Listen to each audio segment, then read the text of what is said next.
Today, I'm talking to James Hall, and he has a really fascinating story. It's got to do with a bike, and it's got to do with Paris. Yeah, I'm not quite sure how those two connect, but he's excited about it, and I know he's been passionate about it. This has been an experience that he's had, and he's come along here to share it with us, to share his story about this bike and Paris. That's all I know. So I'm really excited to hear what this is about. So welcome, James. Thank you so much to being here with us with stories to inspire. And I'm really excited to hear about your story and how you can inspire me and others. No pressure. Let's see how I go. Good afternoon, Natalie. My story is about a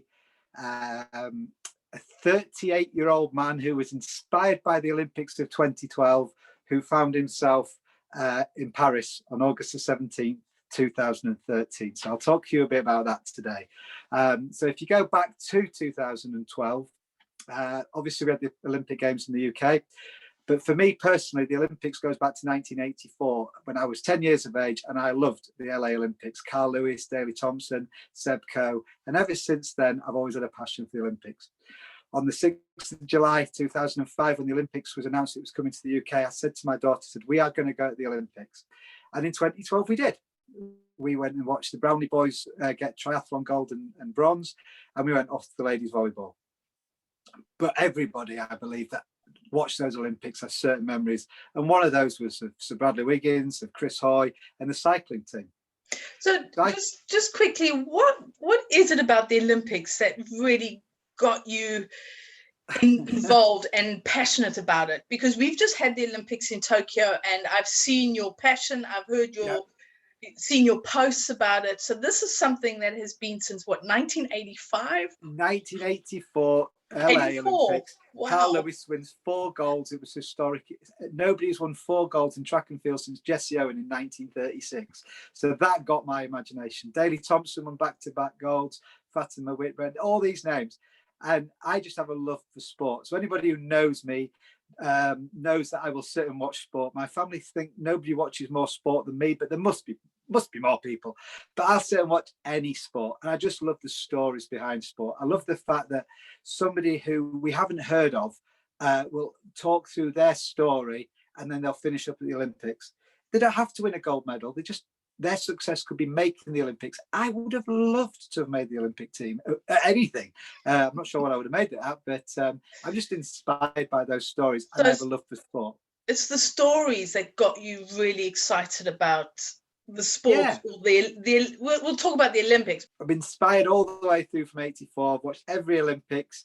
My son was born in 2008 during the Olympics, and he sat there as a couple of days old. First thing father-son did, and we just sat and watched the Olympics together. But I could talk all afternoon about the Olympics to you, but really go back to 2012. And after the Olympics of 2012, the country, in my opinion, was buzzing. There was a real good feel-good factor. And the company I work for came up with this sponsorship idea. They were going to support 20 employees to cycle London to Paris. The idea was we had to raise £750 each. The company would then double it up, so that's £1,500. So we would raise £30,000 for grocery aid, which is a really important charity in the sector which we operate in. I thought, this could be good. And I'm always up for a challenge. And so I put my name down. There's about 95 people put their names down for 20 places. And you know those things which you do, you think, I put my name down, I've given it a go, but it won't be me. But at least I gave it a go.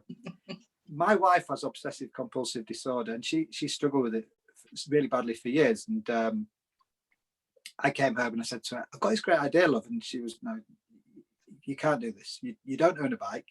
You haven't been on a bike for 30 years. You are going to kill yourself. Please pull out now, just in case you get picked. It'll be fine. A couple of weeks later, Friday afternoon, I was out with one of my reps when the last call of the day, the phone rang, and it was a lady from HR. She goes, James, I've got some great news for you. I goes, what's that? She says, you've been picked. You are in the team. I went, oh my God. I've got to go home and explain this to the wife. So, cut a long story short, I came home and explained it to my wife, who was very concerned. My family were very concerned. Everybody thought this was a bad idea. But I was determined. I thought, I've never been one to shy away from an opportunity. I've certainly never been one to shy away from a challenge once it's been set. So in my head, we'll find a way. It will happen. It started off with a goal, a very clear goal. I was going to get to Paris on the 17th of August 2013. And I remember reading about Steve Redgrave, another great Olympian of the past, how he in 1996 had said, if you ever catch me near a boat again, shoot me. Most people remember that time. They found him in a boat in 2000, winning his 5th gold medal. But what Redgrave said between 96 and 2000 was he always starts with the end in mind and works backwards. Part of my background is project management, and that's the same with project management. So I knew on 17th of August 2013 I was going to be in Paris. I also knew on August the 13th I was going to be leaving London. So on August the 14th I was leaving London. On August the 13th I was leaving home. And what they provided you with is a 16-week training plan. So you start off with, number one, get on a bike, all the way through to like week 15, cycle 90 miles. And then you have your rest period before you go away. So we had a blueprint, a series of milestones to achieve. And this is really where my coaching comes from. It's about setting clearly defined goals with milestones in between and reality at the start. So my reality back in September 2012 was, you do not own a bike and you are not fit to go on this thing. So I joined a gym. I got a training program, which was going to keep me going through from September through till April, when I'd start my training, which would be the 16-week plan, and then I was going to go. So they gave you from September to April to really start to build up your fitness, to, start to develop muscles and get into a routine and have a fitness, so that when you started, you weren't starting from zero almost. No, you could start from zero. You could start from zero on that first day, and then you could do it in 16 weeks. Now, a lot of my colleagues were already fitter than me, and therefore they didn't have to follow the 16-week plan. But me personally, I stuck to that like glue. So in week one, if it said go on one bike ride and get on it, I did that. And if it said do 10 miles or 20 miles or 30 miles, I would follow that through. But obviously at this point, I still didn't own a bike. And there was all this self-doubt that could I achieve it? There's also outside influences, which is what happens to us a lot. So if somebody said to you, James, why are you setting up a coaching business? That's a really bad idea. Or James, why are you going to do this? That's a really bad idea. James, why are you going for this job? That's a really bad idea. Those outside influences, they mean well, but they give you a negative support. Not purposely. Often your loved ones can be the ones that are the worst supporters. They want to keep you safe. They want to keep you correct. Not doing anything that is perceived as dangerous, but not life-threatening. It's something different, and they are worried that it's not going to work and you're going to be upset, or you're going to be disappointed. So they want to save you from yourself, basically. Yes. But what was really, really important to me is that we went through the stages. So we went through, we sussed out a bike. I wasn't confident enough at that point to go for a racing bike, which in hindsight would have been thinner tires, which meant greater traction on the road. You'd gone faster with less effort.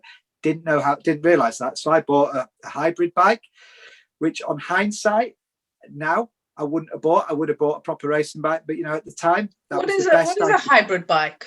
A hybrid bike is a cross between a mountain bike and a racing bike. So a racing bike is very thin tires and curvy handles, which means you get lower on it and you get better, less velocity, and therefore you can go quicker, easier. Where a mountain bike is much fatter tires, but it holds it better. So I went for this hybrid bike, and then I started the training. So, that was the plan to start the training. One of the things I talk a lot about nowadays is the book of success.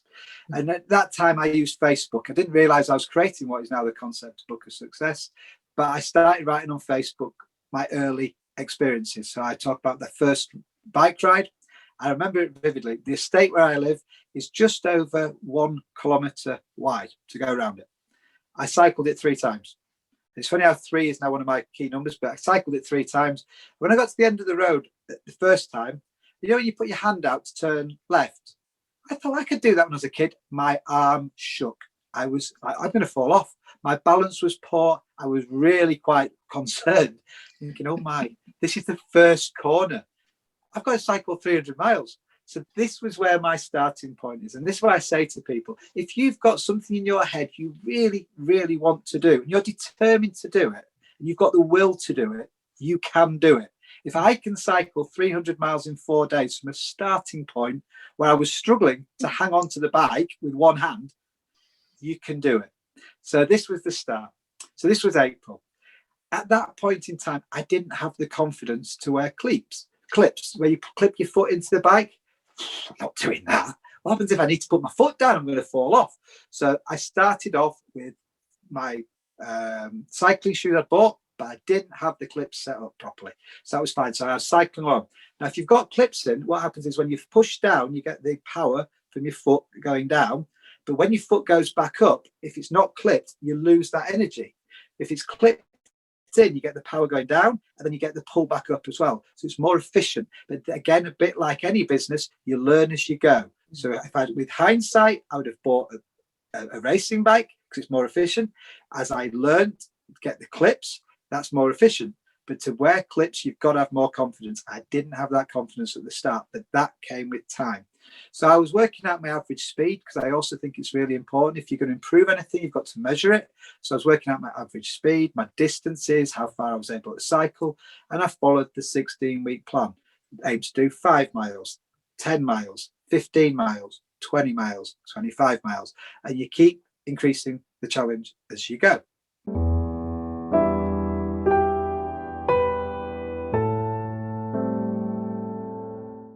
In your valley of despair, in that moment of despair when you can quit, we all face it. Am I going to quit or am I going to carry on? And I found the bike ride, being out on the bike in the fresh air, I was enjoying it. Yes, it was a challenge. Yes, it was difficult, but I was in the Yorkshire Dales and I was really enjoying it. So when I had that opportunity to quit the bike ride, I didn't quit. I said, I'm going to keep going this. And whether I stay or I leave, this is my last thing I'm going to do where I am. It's almost, you had got to the point where you were actually enjoying the bike rides. You had found the benefits. Whereas it most probably had happened before that, it might have been easier to quit, but you were actually seeing the benefits of the bike ride to think, you know what, I can carry on with this. I think so. I'm not sure how much I was enjoying it, in all honesty, at that point. But either way, I had this absolute determination. If I'm going to do something, I'm going to do it. And I promised myself I'm going to do it. I've started raising the charity money. I've got a golf day organised. I'm too far committed in my mind to quit. Maybe I'm just stubborn. But I talk about in my model the valley of despair. And for me, this was my moment. This was my valley of despair. We went through the redundancy process. I was successful in gaining a role as a coach, and this sort of leads on to how I've ended up as a coach from a sales manager. And I had to go through the process of making half my team redundant. I remember the day vividly, the day I had to do individual consultation 3. I had to tell half my team they were losing their job. It was the worst day of my career. Nothing is worse than making people redundant. And sadly, I've had to do it since, but this was the first time. I came home and I just said to Kathy, I'm going out. I got on the bike and I just cycled. I cycled like Forrest Gump ran. I just cycled and cycled and cycled. And it got to a point where I suddenly looked, I went, I haven't got any lights on this bike. I've got about 45 minutes to get home. So I got as far as I could because I was going around in a loop. I cut back and I got home just moments before it got dark. But that was the only way I could get through that horrible valley of despair of me going through a redundancy and recruitment process and my team going through a redundancy process. So that was my quit moment. That was the point where I could have walked away. Could have walked away with my head held high. I could have made a perfectly valid reason to quit and I could have walked away, but I didn't. It continued. It's almost like this challenge that you've given yourself by, keep going, has helped you to keep going through the challenge of making your team or half your team redundant, Absolutely. Having to go through that whole process. So something that you finding a challenge and most probably the, sore muscles and the cycling, but it still was gave you something to hang on to. It gave you something to do, but it was also a way of burning off that energy. Yep. But something that you found challenging helped you through challenging times. Yes, absolutely. And I think if you've got, keep that goal in mind. And as I say, when you go through my model, which is very simple, have absolute clarity of your reality at the start, have absolute clarity of goal, have your milestones in between, you celebrate your milestones, and if you miss them, you pick yourself up. You just keep that bike wheel moving. Doesn't matter how slow it goes. And that's one of the things you learn on the bike. When you are going up a hill, you just got to keep focusing on left, right, and keep going. It doesn't matter how slow you go. It doesn't matter how many people overtake you. And, you know, when you first start cycling, I remember this lovely old couple, and they were probably twice my age. They came tearing past me on a tandem. Good morning. good morning. And that's one of the great things about cycling I found, was it was very sociable at the time. But that's the thing, it's not about anybody else's race, it's about my race. And it was me going to get to Paris, and those guys have clearly been cycling a long time. But back to this, and so we've gone through May, we've gone through June, we're into July now, and we're only about 4 weeks away. Now, as I say, Kathy's got OCD. She's still very concerned about my well-being, but she's getting more confident in the fact that I'm actually getting better at this thing, and I'm still not crashed. It's her birthday on August the 3rd, and August the 3rd was the weekend of the big ride. The big ride is you've got to do 90 miles in like week 15 before you go. Are all your cyclists, are you guys all still doing this, or have any dropped out? So at this point, one's dropped out, but the other 19 of us are all still doing, because it was only part of the business which was affected, not all of the business. So 19 of the 20. So the business is still sponsoring, doubling your sponsor, and that's still going ahead. Okay. All that's still going ahead. A couple of the guys were going to leave straight after the bike ride, but they wanted to do it. But yeah, 19 out of the 20 of us were still going. So now you've come up to the August the 3rd. So it's that weekend. So whilst Kathy had her concerns earlier on and where we're going to be, I said to her, look, I'm not going to go out on your birthday. That wouldn't be right. I'll go out on the Sunday.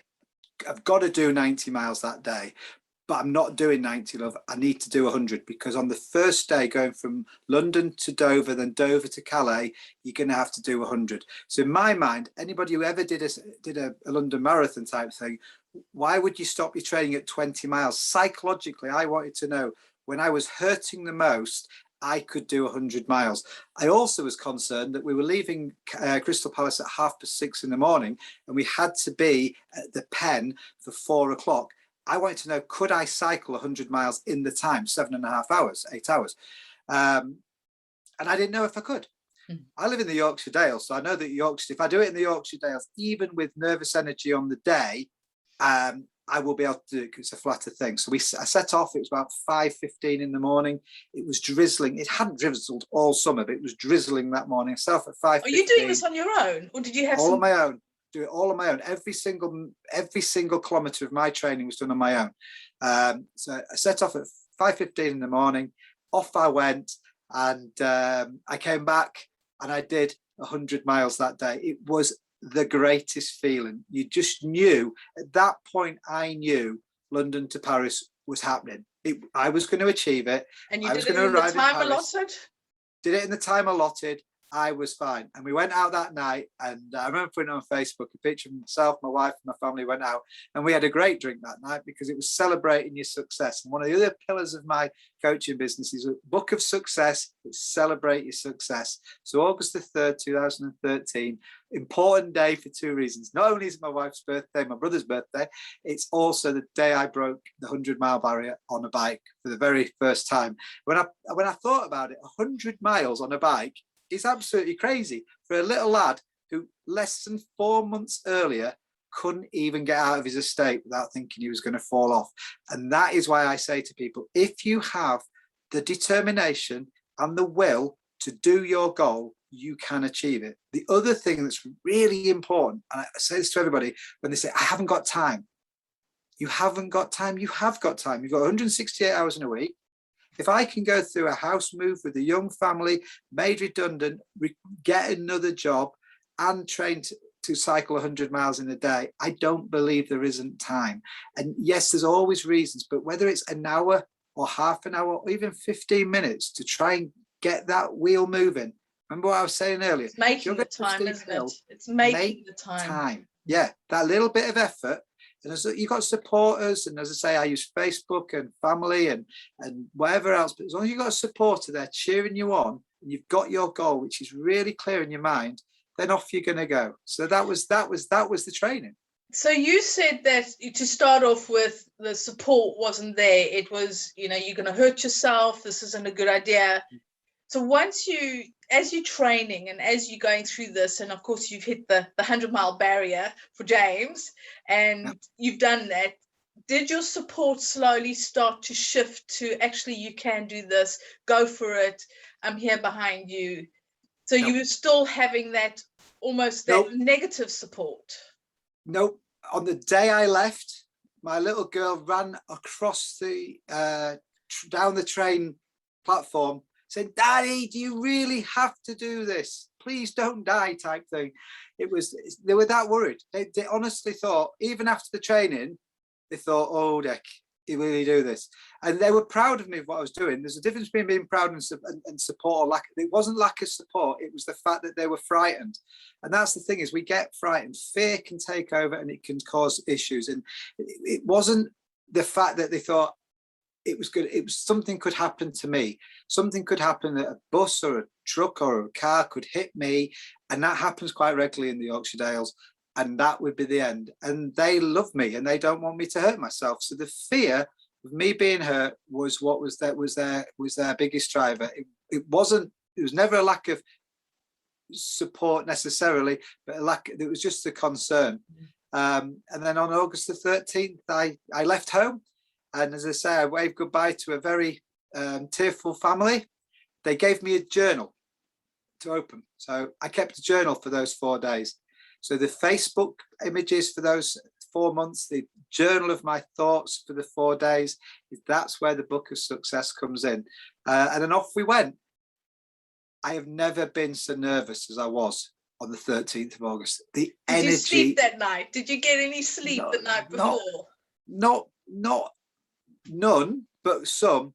But just you watch sporting occasions, and they say about, do the nerves get the better of you? And sometimes people perform best in a semi-final rather than a final, and that goes through your head.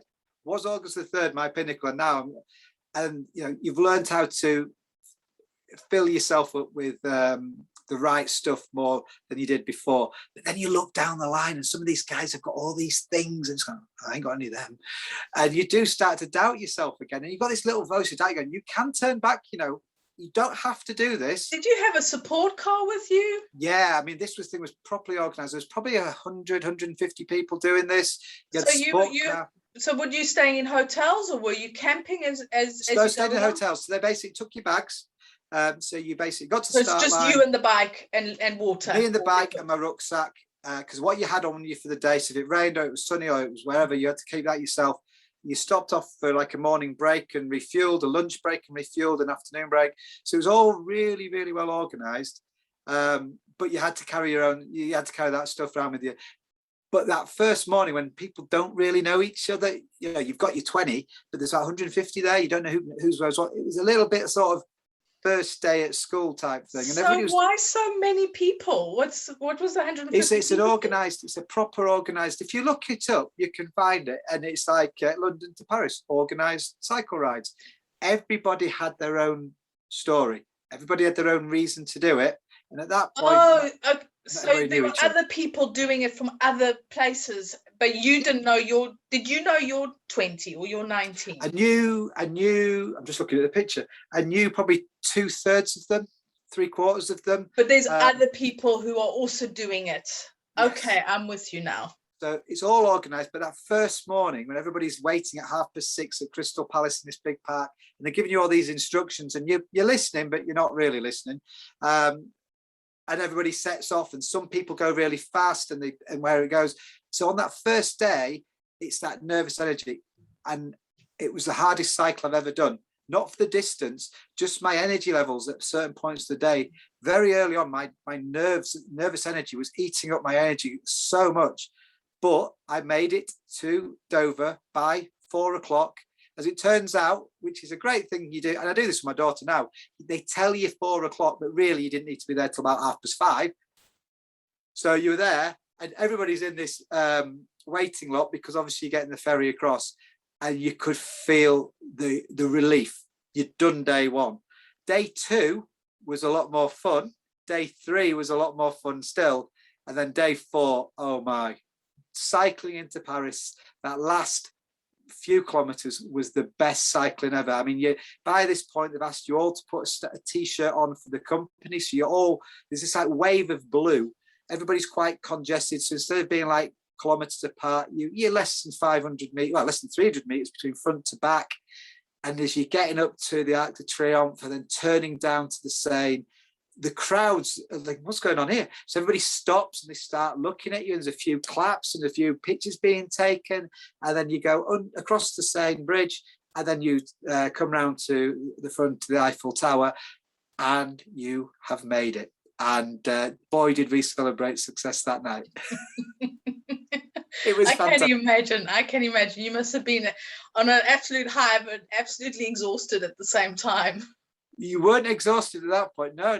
I mean, it was just an absolute high. I'm exhausted just listening to this journey. It was immense. It was absolutely immense. And every year, August the 17th, so August 13th, 14th, 15th, 16th, 17th comes, and they're always the days when you stop and you think, where did we cycle that particular day, and some of the fun which we did. But the stories within there are amazing. And everybody had a different story, everybody had a different reason to do it. Some of these guys were super, super fit, athletic cyclists, and they were probably in the bar 2 hours before we were. And there was some at the other end who were just going to take all day, and it didn't matter when they finished. But the really good thing about them coming in last was they got the biggest cheer every single night. And that's why I say never, ever compare yourself to somebody else's journey. It's your journey. It's your story. It's what you do. And whether I'm the fastest or the slowest, we all got the same certificate, and we all got told we'd cycle London to Paris. And it was absolutely phenomenal. And sometimes you sort of think, yeah, you did that. And sometimes you sort of say to people, I did that. And so like, yeah, I did that. But quite, you don't always realize sort of the enormity of it when you cycle there to there. Yeah, it sort of doesn't always recollect. And from there, really the story went on from there is that the following year we did, most of the team got back together and they came to support me to do a cycle ride for a sick young girl, and we cycled the first leg of the Grand Depart. So we did 100, we only did 100 X number of miles, 120, 130 miles. Only did 100 miles. Only did 100 miles. Yeah, through the Yorkshire Dales, and boy, oh boy, that first, look it up, the Grand Depart 2014, that was a tough gig. So we did that the following year, but within that was when I did my coaching degree. The business allowed me to do. So you raised money then for this girl that you said, and you cycled this beginning part of the Grand Depart? The Grand Depart, it was when the Tour de France came to UK, and the first leg was around the Yorkshire Dales. It was beautiful, absolutely stunning countryside, but we did that. And I also did my coaching degree that year, and I managed to get back on the stage for the first time in almost 15 years. So again, when we say about we haven't got time, if you've got the motivation to do it, you will do it. I also got promoted that year as well. So it was a very busy year with 2014. But that's really how coaching started. And I got my degree in coaching, and I was able to bring that into work. And it was a fantastic 18 months, because you learned so many things practically, which you were then able to put into your coaching theses and your experiences. And as I say, it really helped me hone together what Create Your Tomorrow Today really means. And what that means is be very clear on your output, where you want to finish. Be fair to yourself with the reality, because I say I was a little fat lad on a bike. I was, but clearly I was a fat lad on a bike who wasn't maybe as fat as I'd like to make out I am, and maybe not quite as unfit as I was. I didn't have a coach to support me at that time. You set your milestones, you celebrate those, I didn't miss any because I was determined not to. But if people do miss them, usually you've got your coach there normally to sort of pick you up, dust you down, and keep going.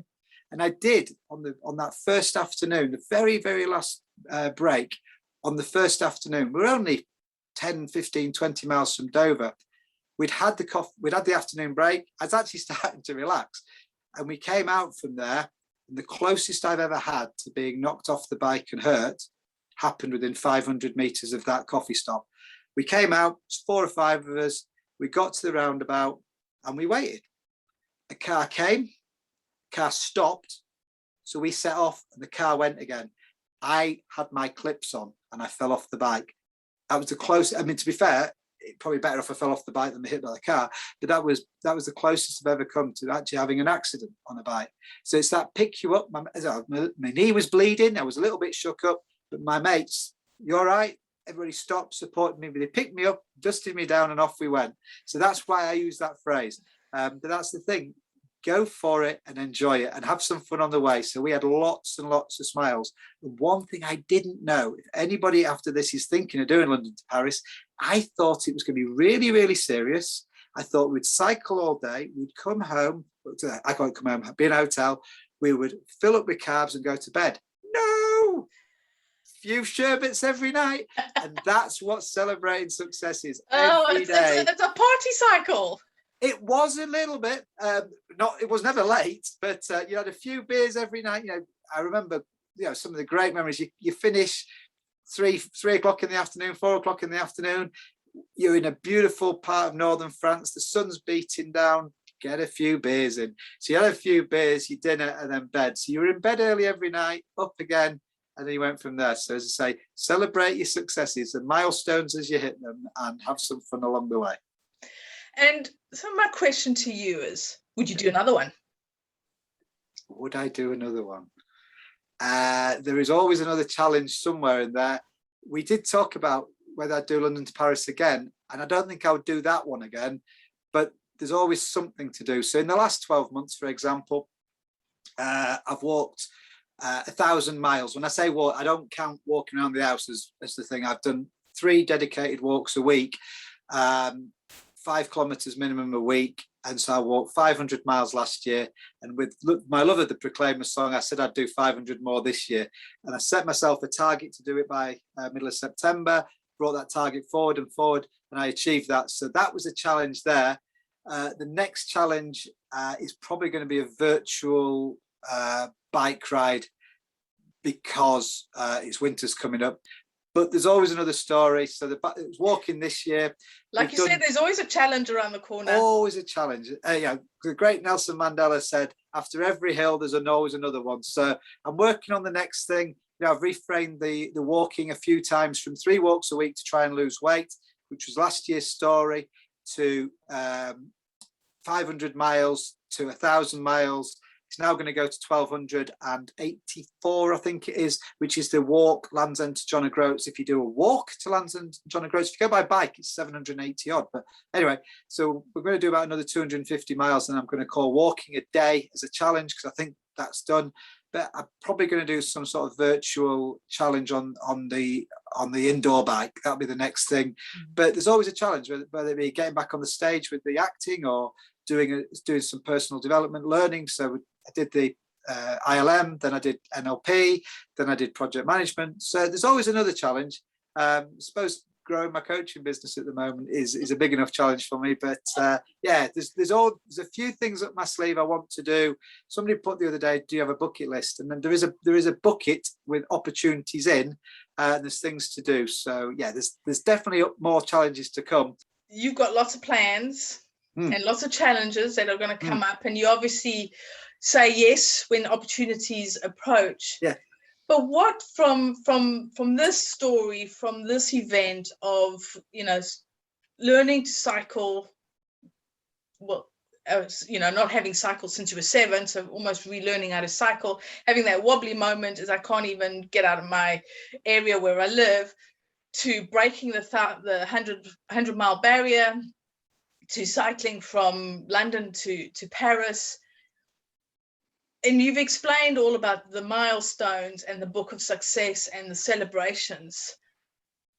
But what really inspired you, or what did you really learn about yourself just doing this trip?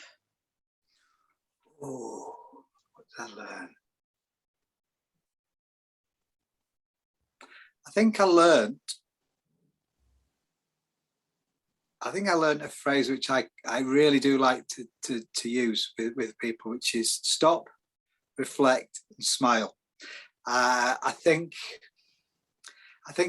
in my life, I've taken on lots of challenges, some successes, some failures. That's life. But I think there was a point in my life where I was not always stopping and just realizing where I was, taking that time to step back from the sort of the mind and really sort of go, do you know what, you've done well there. Give yourself a pat on the back. And I think it's important that we do that. It's important for me anyway.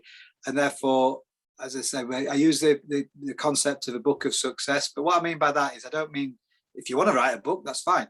If you want to take pictures, that's fine. If you want to do audio, that's fine. But when I go on a walk now and I get to the top of a steep hill, and I like going up steep hills because it's a challenge and you push as hard as you can and you feel your heartbeat and it feels that you've achieved something. Or you're cycling on your indoor bike as fast as you can to beat a time or whatever.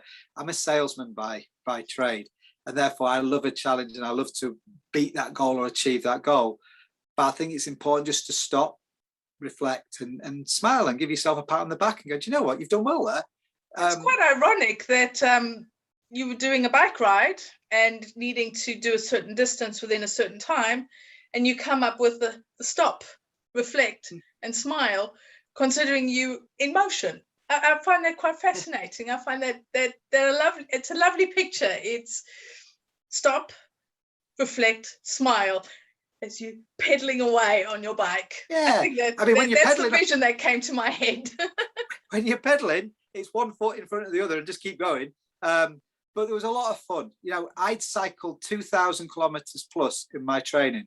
I'd seen some beautiful parts of the Yorkshire Dales, which you don't normally get to see. Because let's be fair, I'm cycling at about 20 kilometers an hour. It's not very fast, realistic. So you can take it all. You're telling me you're doing 20 kilometers an hour up those hills? No, average. You know, you go down as well. So you mean it's like 2 kilometers an hour, 18. Something, yeah. But that was the thing. Measure your success. Measure it as you go along. So therefore, you could see how fast you were going every single time. But it's when you're finished and when you get to the Yorkshire Dales and you stop and you go, I'm going to have a bacon sandwich when I get there, or I'm going to have a banana when I get here, or I'm going to have a piece of chocolate when I get there. It's that celebrating your success with that piece of chocolate or with that bacon sandwich or the whatever it would be, the banana. And I think that's the really important, is just actually reflect and go, do you know what, give yourself a pat on the back. And quite often we all work really hard and we do our absolute best and we can beat ourselves up and go, oh, I could have done that better, or I could have got another this, or I could have done that. And it's not about could have, it's about what you have achieved. And, you know, there's two phrases which I'm not a big fan of. I'm gonna and I coulda. And it's like, just do it. I know Nike say it, but do it, do your best. And if you do win, great. And I was brought up to play a lot of sport. And I was always brought up, if you win, great. If you lose, fine. Just accept it and move on. It can't win at everything, but you can smile afterwards and go, do you know what? I was there. And, you know, the Olympics has just finished. Some people didn't achieve the medal that they wanted or the position that they wanted. But don't ever forget how fantastic you are to get there. And, you know, we do the very best we can. And, you know, we might always want more. We'll always want another client, or we'll always want another this or that. But be grateful for the clients that you've got. Be grateful for the testimonials you get. Be grateful for the difference that we make in their lives. And that's what I love about coaching. I love it when I get to see my clients smile and celebrate their success. And that's why we always stop, reflect, and hopefully smile. And so far, every one of my clients has left with a smile, and I enjoy smiling with them. And that's what I love about coaching, is seeing those things come about. So for me, if there's that one thing, stop, reflect, and smile. And what a perfect way to end. What a perfect way to end. Stop, reflect, smile. Thank you so much, James. I really enjoyed listening to your No problem. story and picturing you on this bike cycling from London to Paris and in the Yorkshire Dales and those windy roads. I can just picture it. I must admit that I had about a second where I thought, "Oh, I could do that." Yeah, it lasted a second. No. Well, go with the 5 seconds. Anybody can do it.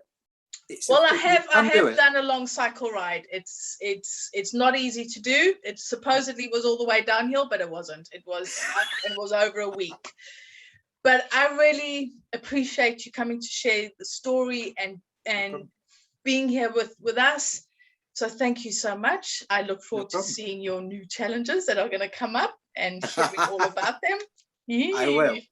Well, thank you for letting me come on today. I really enjoyed it. And thank you for watching. And I hope the story has inspired you to move, to find something, to just follow your heart, to do something, even if you're not getting the support that you want. Just follow your heart, do something that you're passionate about, even in that moment of despair. Keep going.